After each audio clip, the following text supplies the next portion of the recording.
Hello everyone, welcome to our YouTube channel Dream Lavasana Aspire to Achieve. In today's prelims news, we are going to discuss another good news, that is Hoysala temples in Karnataka now India's 42nd UNESCO World Heritage Site. कल waste Bengal के शांति निकेतन को UNESCO के world heritage site का tag मिला था और आज Hoysala temples को मिला है जो कि बेलूर, हेलेबिड और सोमनाथपुरा में बने हुए हैं। यह हिंदुस्तान टाइम्स का आर्टिकल है और इसमें ये न्यूज़ दिखाई गई है। कॉन्टेक्स्ट की बात करें तो Hoysala temples of Belur, Halebid and Somanathapura in Karnataka added to UNESCO world heritage list. इन तीनों टेम्पल्स को इसमें ऐड किया गया है और ये 42nd UNESCO world heritage site हो गई हैं इंडिया की।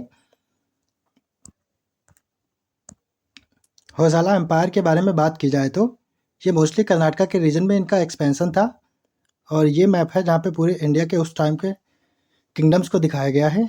ये काकतीय किंगडम हो गया, ये होयसाला का हो गया और ये पंड्याज हो गए, ये दिल्ली सल्तनत हो गई, ये यहाँ पे राजपूत किंगडम हो गए। ये सारे उस टाइम में पूरे इंडिया में राज कर रहे थे। Mostly modern day state of Karnataka में between 10th and 14th centuries, 10th और 14th सेंचुरी में इन्होंने रूल किया था मॉडर्न डे कर्नाटका में। और इनके जो इनिशियल कैपिटल थी वो थी बेलूर में और बाद में इन्होंने मूव कर दी, कैपिटल अपनी शिफ्ट कर दी और कहाँ ले गए, हेलेबिडू में।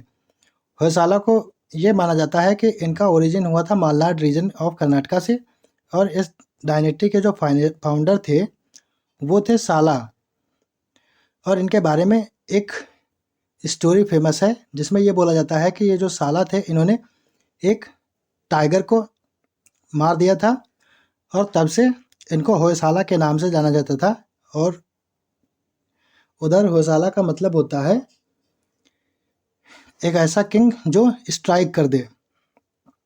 Hoysalas were the feudatories of Chalukyas of Kalyana. ये चालुक्याज के फ्यूडेटरीज थे और बाद में ये लोग पावर में आ गए। और होयसाला डायनेस्टी का जो सबसे ग्रेटेस्ट किंग था वो था विष्णुवर्धन, या इसको बिट्टी देवा के नाम से भी जाना जाता था। विष्णुवर्धन ने चोलाज को हराया था गंगावड़ी के बैटल में जो कि था तलाकाडू में, और इसके लिए इसको तलाका डुगोंडा टाइटल भी मिला था क्योंकि यहाँ के मैदान में इन्होंने इनको हराया था। तो इनको जो टाइटल मिला था वो था तालकाडू गोंडा और इन्होंने चोलाज को हराया था। इसी के कमोमरेशन में दो टेम्पल बनाए गए थे। पहला है कीर्ति नारायण टेम्पल जो कि तलाकाडू में बनाया गया था और दूसरा है चन्नकेश्वर टेम्पल जो कि बेलेरू में है और इस टेम्पल को भी लिस्ट में शामिल किया गया है। इनके एडमिनिस्ट्रेशन के बारे में बात की जाए तो किंगडम जो था वो प्रोविंसेस में डिवाइड था। ईच एडमिनिस्ट्रेशन और जो ईच प्रोविंस था उसको एडमिनिस्टर करते थे लोकल गवर्नर्स या चीफ्स जो कि किंग के द्वारा अपॉइंट किए जाते थे। किंगडम को प्रोविंसेस में डिवाइड करते थे जिसको कि नाडु बोला जाता था, विषय भी बोला जाता था, कंपना और देश। इनको डिसेंडिंग ऑर्डर में ऑफ जोग्राफिकल साइज में, जैसे आजकल हम लोगों का कंट्री होता है उसके बाद में स्टेट होता है फिर डिस्ट्रिक्ट आता है, तो उसी तरीके से ये नाडु, विषय, कंपना और देशा में डिवाइड था। Below the provincial level there were local officials responsible for revenue collections. Provincial level के नीचे जो लोकल ऑफिसर्स थे वो रेवेन्यू कलेक्ट करते थे, कानून की व्यवस्था बनाए रखते थे और एडमिनिस्ट्रेशन के लिए रिस्पॉन्सिबल होते थे। रेवेन्यू ऑफिशियल्स को गावुंडाज के नाम से जाना जाता था और वो टैक्स कलेक्ट करने के लिए रिस्पॉन्सिबल होते थे from agricultural sector. Senior minister जो होते थे जिनको कि पंच प्रधान के नाम से जाना जाता था वो रिस्पॉन्सिबल होते थे फॉरेन अफेयर्स के लिए और इनको संत विग्रही के नाम से भी जाना जाता था। इनको संत विग्रही के नाम में से उपाधि से किंग ने इनको संत विग्रही की उपाधि दे रखी थी। और इनका जो चीफ ट्रेजरर था उसको महाभंडारी या हिरण्य भंडारी के नाम से जाना जाता था और ये टॉप लेवल के गवर्नमेंट अफेयर्स को देखते थे। जो दंड नायक होते थे वो आर्मी को चलाते थे और जो धर्माधिकारी होते थे वो चीफ जस्टिस के रूप में सर्व करते थे होयसाला के कोर्ट में। ये जो इम्पोर्टेंट टर्म्स हैं ये प्रीलिम्स में हर साल एक या दो क्वेश्चन इससे आते हैं, तो ध्यान से आप लोग इनको पढ़ लेना या स्क्रीनशॉट ले लेना इसका। लोकल ऑफिशियल्स को न्यायमूर्ति या न्यायाधीश के नाम से जाना जाता था जो कि लोकल कोर्ट्स में न्याय व्यवस्था को देखते थे। और जो किंग होता था उसके पास अल्टीमेट अथॉरिटी होती थी लीगल मैटर्स की और वही सर्वे सर्वा होते थे, फाइनल डिसीजन किंग का आता था। सोसाइटी के बारे में बात की जाए तो ये फ्यूडल लाइन्स के अलॉन्ग ऑर्गेनाइज थी। किंग जो था वो टॉप पर आता था, उसके बाद में नोबल्स आते थे, फिर लैंड ओनर्स आते थे, फिर आर्टिसंस आते थे और उसके बाद सबसे लास्ट में पीजेंट्स आते थे। Feudal system was integral to their governance and economy. जो फ्यूडल सिस्टम था वो उनके गवर्नेंस और इकोनॉमी का एकदम अभिन्न अंग था। इनका जो प्राइमरी ऑक्यूपेशन था वो एग्रीकल्चर था और जो पीपल थे वो ट्रेड और कॉमर्स में भी इन्वॉल्व थे। यहाँ की लैंड जो है वो काफ़ी फर्टाइल थी और होयसाला किंग्स ने अपने जनता की भलाई के लिए इरिगेशन सिस्टम को भी इम्प्लीमेंट किया हुआ था, जिससे कि वहाँ पे खेती बाड़ी का काम सुचारू रूप से चलता रहे। ये लोग ट्रेड और कॉमर्स में भी इन्वॉल्व रहते थे with their territory serving as a vital link between the Deccan plateau and southern Indian coast. इनका जो किंगडम था वो एक लिंक की तरह काम करता था डेक्कन प्लेटू और सदर्न इंडियन कोस्ट के बीच में।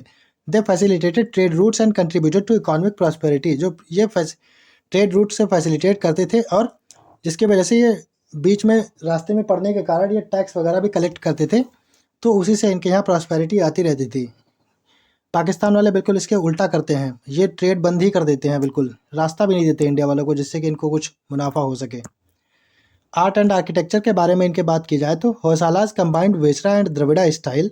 इन्होंने वेसरा और द्रविड़ा स्टाइल को कंबाइन करके अपनी खुद की एक नई स्टाइल डेवलप की थी जिसको होयसाला स्टाइल के नाम से जाना जाता है और इन्होंने इसी स्टाइल में टेम्पल्स बनाए थे। इनके स्टाइल के जो इम्पोर्टेंट फीचर थे वो थे स्टार शेप्ड प्लेटफॉर्म। इनका जो टेम्पल का प्लेटफॉर्म होता था वो स्टार शेप में होता था। इस तरीके से जगती around the temple is open प्रदक्षिणा पथ। जगती जो होती है वो टेम्पल के बेस, जैसे बेस बना हुआ है उसके ऊपर टेम्पल बनाया जाए तो उसको जगती बोला जाता है। Polished pillar with variety of designs. इनके टेम्पल्स में पॉलिश्ड पिलर हुआ करते थे जिसमें डिफरेंट टाइप की डिजाइन बनाई जाती थी। Elaborate carvings and beautifully carved madanika figures. Madanika जो एक फीमेल फिगर है उस टाइम में, उनके बारे में बताया जाता है, वो देवियों की कैटेगरी में आती थी और विमान या शिखरा पिरामिडल शेप में होता था। Most of their temples in Bhumija style. इनके ज़्यादातर टेम्पल जो होते थे वो भूमिजा स्टाइल में होते थे और इस स्टाइल में जो मिनिएचर शिखरा होता है वो आउटर वॉल पे कार्व किया जाता है। इनके एग्जाम्पल के बारे में देख लें कि इन्होंने कौन कौन से टेम्पल बनाए थे जो ज़्यादा फेमस हैं। तो चन्नकेश्वर टेम्पल है जो बेलुरु में है, ये चन्नकेश्वर टेम्पल की इमेज है और ये उसके अंदर जो कार्विंग की गई है वो एक फीमेल गॉडेस की कार्विंग है। इससे आप लोग पता देख सकते हैं कि इनका जो आर्किटेक्चर था वो कितना रिच था। और दूसरा टेम्पल है होयसलेश्वरा टेम्पल जो कि हेलेबिडू में है और केशवा टेम्पल जो कि सोमनाथपुरा में है और इन तीनों टेम्पल्स को ही वर्ल्ड हेरिटेज की लिस्ट में शामिल किया गया है।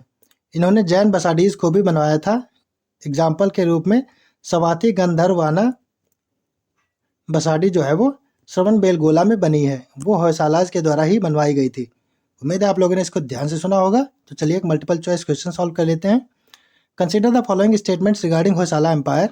Statement number 1, Hoysala temples were built mainly in Vesara style. जो होयसाला टेम्पल थे उनको मेनली वेसरा स्टाइल में बनवाया गया था। दूसरा है in commemoration of victory over Pallavas. Pallavas के ऊपर विक्ट्री के रूप में जब विष्णुवर्धन ने जीत करी थी, पल्लवाज को हराया था, तो उसके याद में इन्होंने चन्नकेश्वरा टेम्पल बनवाया था बेलुरु में। तीसरा स्टेटमेंट है न्यायाधीश served as the chief justice of Hoysala court. जो न्यायाधीश होते थे वो होयसाला कोर्ट के चीफ जस्टिस के रूप में सर्व करते थे। Statement number 4, agriculture was the primary occupation of the people. वहाँ के लोगों का प्राइमरी ऑक्यूपेशन एग्रीकल्चर था और ये लोग ट्रेड और कॉमर्स में भी इन्वॉल्व रहते थे। Select the correct option from the following. Option A, only one statement is correct. Option B, only two statements are correct. Option C, only three statements are correct. And option D, all statements are correct. आप लोग अपना answer comment section में दीजिएगा, जिसका answer सही होगा मैं उसे लाइक कर दूंगा। Thanks for watching our video. Please like, share and subscribe our channel. Keep studying, stay blessed and have a good day ahead.